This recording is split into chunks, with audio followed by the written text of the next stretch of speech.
y el otro no había hecho esa situación. Exacto, eso era, para hacerlo más sencillo, el tema de la eficacia.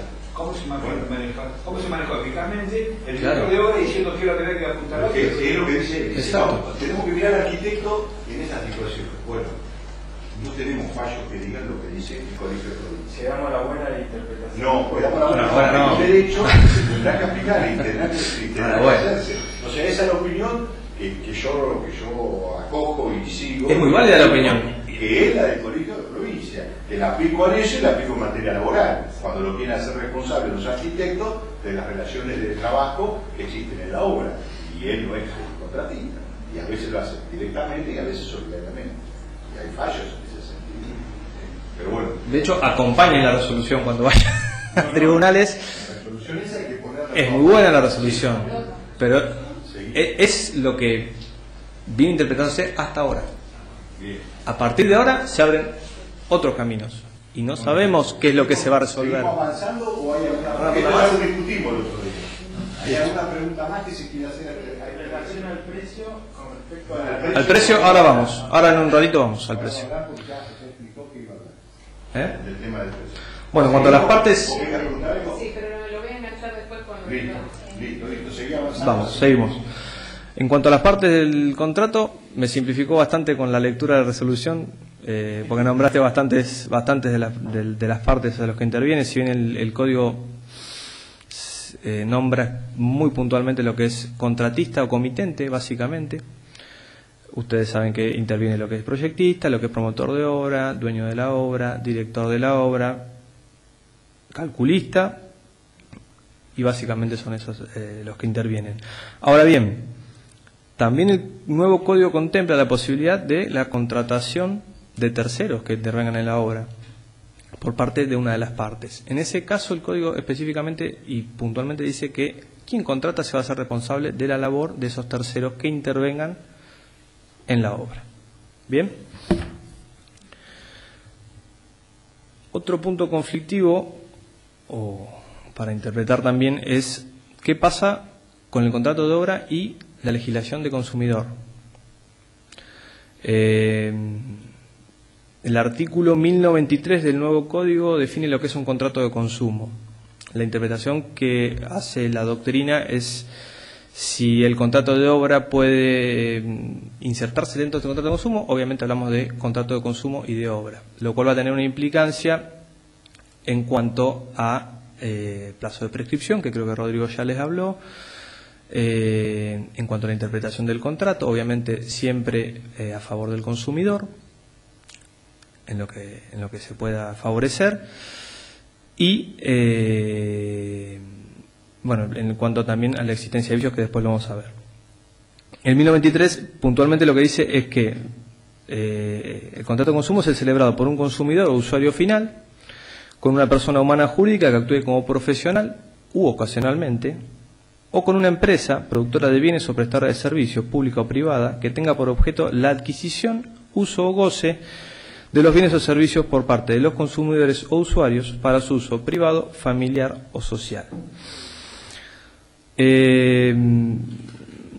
Revisando algunos fallos o algunos artículos, me surgió una pregunta, y era: ¿qué pasa en el supuesto de que se realice un contrato entre un proveedor de bienes y servicios y un comitente que destina esa obra, en el caso de un abogado, para la realización de un estudio jurídico?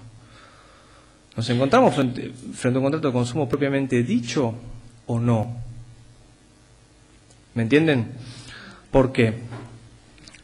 Yo contrato con un proveedor de bienes o servicios para que me haga el estudio jurídico. ¿Se entiende que ese fin que yo le doy a la obra, la construcción de estudio jurídico, puede insertarse dentro de un contrato de consumo en cuanto a uso particular o de mi grupo familiar o social? En cuanto al fin, digamos, o no, o yo lo estoy destinando a un estudio jurídico que es para prestar servicios. No es lo mismo, no es lo mismo, porque yo voy a prestar servicios con el local y no lo voy a usar para mi consumo personal o para mi destino final. Yo lo voy a usar para prestar servicios. Pero si yo soy usuario, entonces no soy usuario. Es como si yo voy, compro una No, no soy visibilidad. usuario. O la uso para mí o la uso para la Bueno, entidad. justamente el destino, en cuanto al artículo que habla, lo que es contrato de consumo, habla del destino que le doy yo a lo que adquiero. Y yo en este caso el destino no lo hago para ver televisión o para andar yo, lo hago para brindar un servicio. Les comento porque está discutido, no hay tres tesis, hay una que dice sí, es consumidor porque la ley no dice nada, entonces vamos a protegerlo, es consumidor. Otro dice no, va a prestar servicio, no lo usa para su consumo personal. Creo que sí, que lo usan especial. Pero nos equivocamos que no puede la particular sobre eso, lo que define el uso.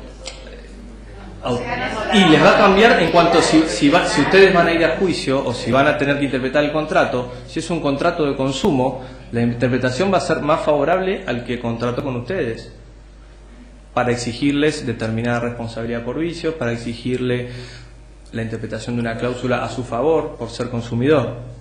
En eso les va a influir. Si el contrato de obra se interpreta o se ve como un contrato de consumo. Pero eso que porque si es comercial o particular, o sea, la diferencia. La diferencia básicamente es si yo, el local, la obra, la voy a destinar para comerciar, para brindar servicios, o para mí particularmente. Exacto. Exacto. Sí. Vamos de a uno.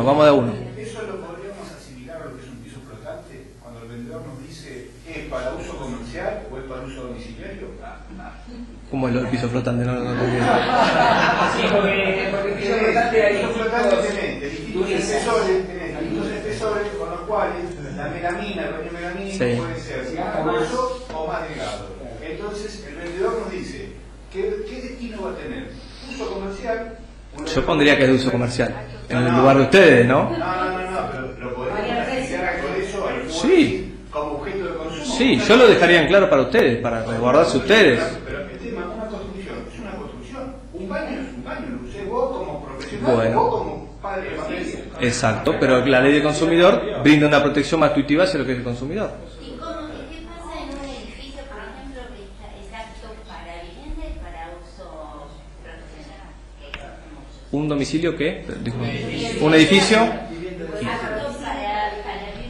para Bueno, en ese caso se verá en cada caso particular quién le reclama, ¿no? La estructura es una y después va a tener diferentes funciones cada unidad, ¿no? Cada departamento o cada oficina. No puede haber una regla general para todo.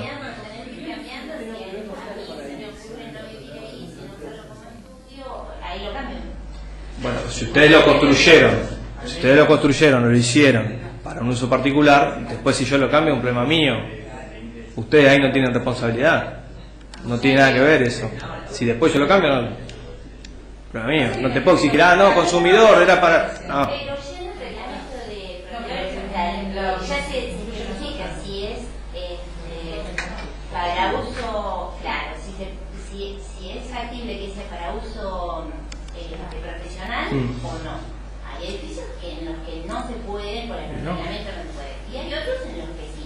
Entonces no sabés qué unidades van a aparecer. Lo importante es lo que ustedes definen al principio, cuando ustedes hacen la obra, cuando construyen, después el destino que se dé después, a usted no se le puede poner. O sea que en el contrato hay que aclarar el destino. Yo lo aclararía. Yo lo aclararía. Sí, yo lo aclararía. Uso comercial. Sí. Yo lo estoy diciendo para un contratista. Sí, para un contratista, básicamente. Sí. Lo que es arquitecto en cuanto a proyecto, no. No. Estamos hablando del lado del contratista. Sí, estamos hablando del contratista. Sí. Pasa que del contrato de obra, pero digo, está regulado mucho para el contratista.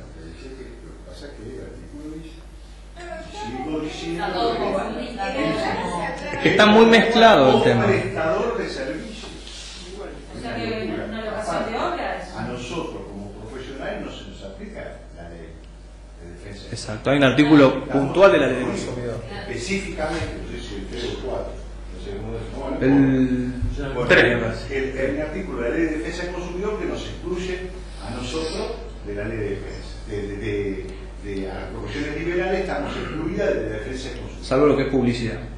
Publicidad sí. Pero todo lo demás estamos excluidos. Excluido todo lo que dice mayor prescripción, objetiva, interpretación a favor del consumidor, pro consumidor, y todos esos pedidos de caso, pero no rige a nosotros como profesionales. A ningún tipo de... el proyectista, La ley, es el constructor, contratista. Podría aplicar al contratista. ¿Estamos? Ah. Ese tal vez es el punto flaco del nuevo código, ¿no? El tema de por ahí tratar dos figuras que son diferentes como una. O por ahí lo que se quiere es eso. O tal vez se quiere eso. Claro, por ahí lo que buscó ¿Sí? el legislador es eso. Por ahí lo que buscó fue eso. Yo tengo que este es un tema que Lorenzetti lo maneja muchísimo, porque Lorenzetti ha escrito mucho sobre contratos, sobre materia contractual. En su libro, son 3 o 4 tomitos de contrato, cuando habla de la relación de obra, de la relación de servicio, hay muchas de las cosas que dice acá. Pero, no sé, si fue un error, se le chicoteó que lo único que habla de contratista y de prestador de servicios. Son dos cosas distintas. Correcto. O sea, ahí es donde tenemos que empezar a fijar la diferencia y hacer las interpretaciones. Si en el caso de la vivienda industrializada, En el caso de, perdón. vivienda industrializada, Sí. que ya armamos, ahí, Vivienda industrializada. ¿Qué dice usted? si es responsable profesional. Profesionales Como responsables. consumidor. Sí, pero no, para mí no es consumidor. Para mí no. Bueno, que son criterios No. que dice lo que No, por ahí tampoco. para mí vos hace. Yo también ya está industrializado todo, pero tu tarea es intelectual. Proyecto. O sea, proyecto, dirección de obras. Por eso ubíquense usted en el rol que ocupan. Si es proyecto, proyecto.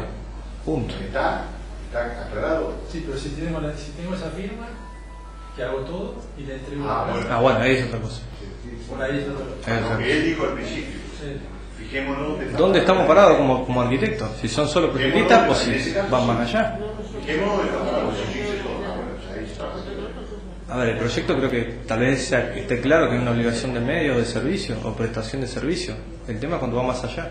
Ahí está la discusión. La dirección, me parece que es la figura más. La conflictiva es la dirección. Sí, exactamente. Es más claro. Exacto. La dirección. La dirección. Es la dirección el conflicto. O interpretar para interpretar. Yo quiero preguntar, con la vigencia del nuevo código, Sí.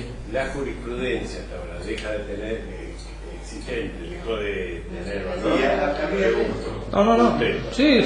Ah, Juan Carlos, por favor. No. Primero, para mí la jurisprudencia sigue vigente. No va a estar vigente en cuanto a las nuevas normas. Ahí va a haber nuevas jurisprudencias. Relacionado con eso es si existe, por ejemplo, una definición de lo que ahí hablan de director de obra. Para Sí. nosotros el director de obra no existe, porque usted es o director técnico, Sí. o director por contratos separados, Sí. o dirección ejecutiva, digamos. La dirección de obra, que siempre trajo muchos problemas en los juicios y en los peritajes, todo ese tipo de Sí. cosas.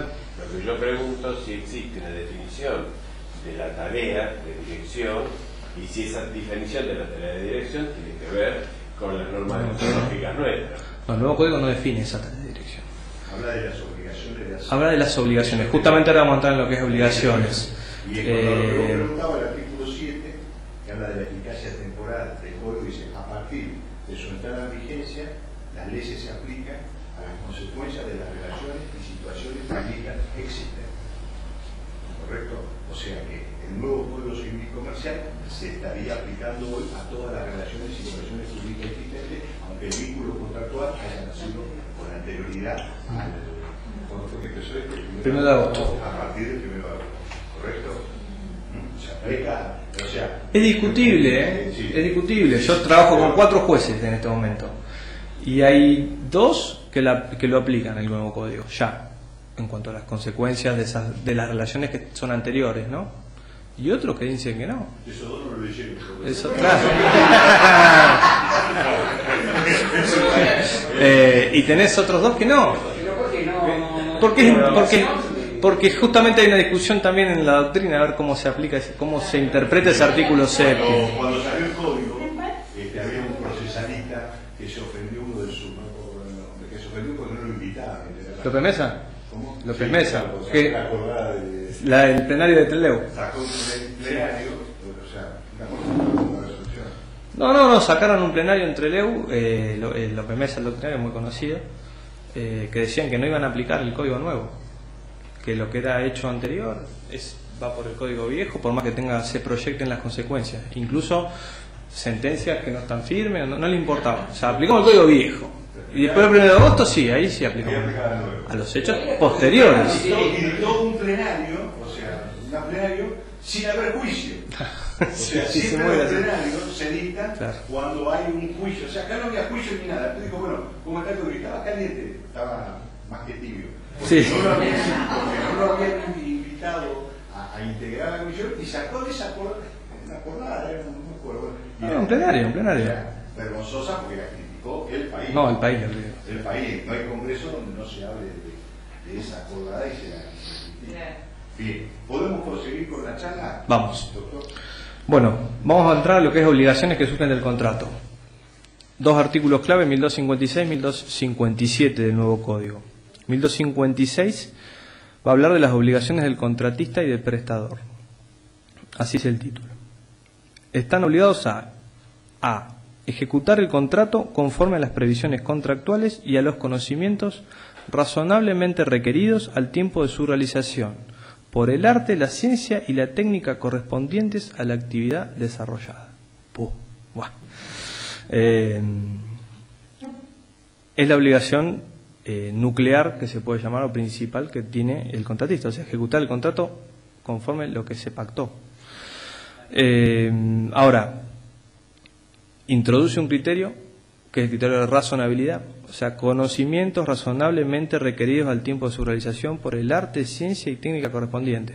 Eso va más que nada dirigido tal vez a los jueces también, cuando tengan que interpretar el contrato. Sí, bueno, ¿cómo ejecutó la obra? ¿La ejecutó bien o mal? ¿De acuerdo a lo que tenía que hacerlo o no? Bueno, ¿qué parámetros tenemos? Razonabilidad, de acuerdo al arte, ciencia o técnica correspondiente al momento que se celebró el contrato. Pero eso es quién ejecutó.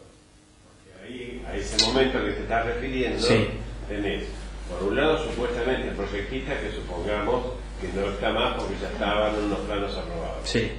Pero después tenés un director de obra. Sí. Un director técnico, supongamos, según mi interpretación. Está bien. Después tenés un responsable de seguridad y higiene. Sí. Después tenés un representante técnico de un constructor, digamos. Acá el artículo habla de contratista, estamos tal vez hablando de constructor. Ahora, después, o prestador de servicio, y prestador. Están los dos. Exacto, están los dos. Después habrá que ver cada caso concreto qué rol ocupó justamente cada uno de esos sujetos. Porque cada uno tiene un rol. No es que si vos sos director técnico, ¿quién ejecuta la obra? Pero el técnico para hacer determinadas tareas sí. otras. Supuestamente lo que yo por eso preguntaba antes, si estaba especificada en algún sitio el alcance de esa tarea. No. Tampoco está entonces la del representante técnico. Tampoco. Específicamente no. Habla de prestador de servicio. Es muy amplio. Es amplio. Contratista. Estamos hablando del constructor, tal vez. Lo más probable. Pero entonces, yo lo que me pregunto es, por ejemplo, llámese las normas deontológicas o las leyes colegiales, qué sé yo, qué incidencia tienen en esta cosa que es tan difusa. Bueno, ese es un tema que lo vamos a poder ver cuando el doctor trate el precio. Porque para mí, yo no sé si es constitucional esa parte del artículo cuando dice que si la considera justificada desproporción entre la retribución resultante y la labor productiva, si hay una evidente justificada desproporción, se puede dejar sin efecto la retribución pactada. La ley arancelaria. Guarda. Es lo que charlamos al principio. Bien. Bueno, esa sería la obligación principal del contratista, ¿no? Es un código de juez. Es un código, sí, está armado para la interpretación del juez, con pautas amplias. Sí. Creo que el poner ahí que según la regla del arte y la ciencia, sí, eso es un arrastre de derecho romano. No, para mí, digamos, cualquiera que trabaja continuamente, eso es móvil. ¿Usos y costumbres establecería mejor? ¿Usos y costumbres? No puede ser usos y costumbres. ¿Cómo sería entonces? A ver. Y primero tenés que legislar eso desde el punto de vista técnico, y después podés exigirlo. Bueno, esto es la base, después habrá leyes, hay leyes especiales que regulan. Código de edificación. Bueno, no sé que lo pongan ahí. No, bueno, pero igualmente hay un artículo dentro del nuevo código que dice, entre comillas dice, entre comillas hay un artículo que dice, esta es la base y después se va a complementar con leyes especiales para cada caso.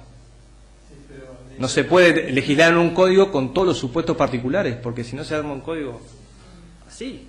No, pero entonces tampoco habría que decir lo de la regla del arte, porque la famosa regla del arte... ¿Cuáles son? Bueno. Son por eso lo que decía Juan Carlos, es lo que decía Juan Carlos, es un código armado, es armado para la interpretación importante de los jueces. Del juez. No digo que sea mala, pero es una relación importante. Y le dan un rol muy importante en lo que es el contrato de obra y servicio al juez, en su función interpretativa, en su función integradora y hasta en cuanto a la retribución. Y dicen, ¿no? Eso dicen. Bueno, después tenemos, en cuanto a obligaciones tal vez secundarias, por llamarlo de alguna manera, el deber de información del contratista, informar al comitente sobre los aspectos esenciales del cumplimiento de la obligación a la cual se comprometió. Sí. Esto es esencial. Quedó totalmente aclarado que cuando todos hablamos del cuaderno de obra, cuando yo escribí en el cuaderno de obra, ¿para quién era eso? Ahora no hay ninguna duda, es para el comité. Antes decíamos que eso era para el que estaba construyendo. Yo le estaba. No, es para el comité. Entonces, muchachos, el libro de obra es como una historia clínica de los medios. Hay que usarlo, escribirlo y poner todas las cosas por y hacerlo que es para el comitente.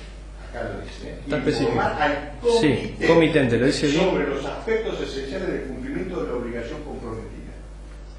Y eso, a mi criterio, va a tener importancia para la posterior responsabilidad. Sí, por supuesto. Entonces, el libro de obra es la historia clínica del joven. ¿Correcto? No más. Es una vivienda familiar, son 110 metros. Borja. Doctor, el libro de obra o cualquier acta que se haga firmada. Bueno, yo llamo libro de obra. El libro de obra puede ser otro acta, sí, claro. Pero, porque lo discutíamos, ¿para qué sirve? Tiene que haber algo que diga que usted informar.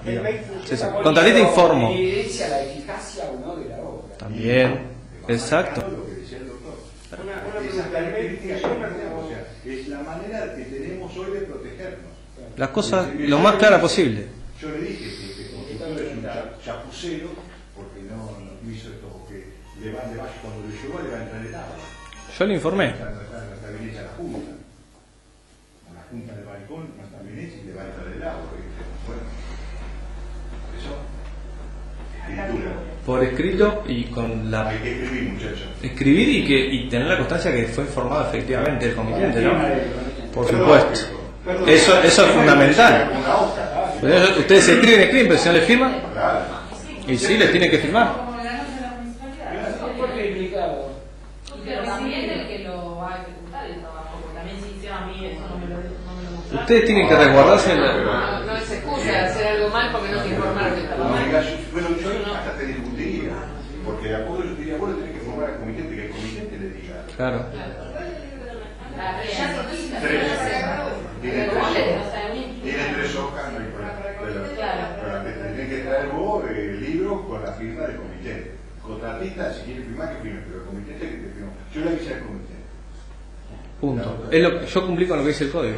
Más agregaría, normalmente en la etapa final, en la situación de conflicto o discrepancia, el elemento de prueba determinante, sobre todo para el juez que no entiende la evolución, la génesis, las etapas de la evolución de la obra y la cuestión de conflicto a determinar, la prueba determinante, digo, a criterio más de toda la documental, porque claro.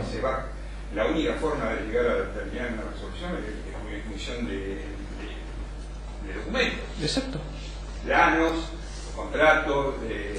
Puede probarse por cualquier medio, pero la prueba escrita en este caso y la única forma de es la mejor. es leer, porque si no después va a contestar. Es leer, yo, no, bueno, pero por eso la prueba escrita es la mejor y sobre todo la firma del comitente, ya está, terminado. Doctor, acá estaban preguntando si la nueva forma de comunicarse, por ejemplo, médico, con preguntas y respuestas de las partes, ¿se toma como válido? Es un principio de prueba por escrito. Si hay fallos que le atribuyen validez, si se hace una pericia sobre la computadora, si se prueba que efectivamente la envió, la recibió, es un principio de prueba. Principio de prueba. Sucede, Lito, que el código viejo el procedimiento, entonces no está específicamente establecido. Es todo jurisprudencia eso. Claro, la jurisprudencia que ha dicho que si la prueba emergente del correo electrónico está avalada por otra prueba Exacto.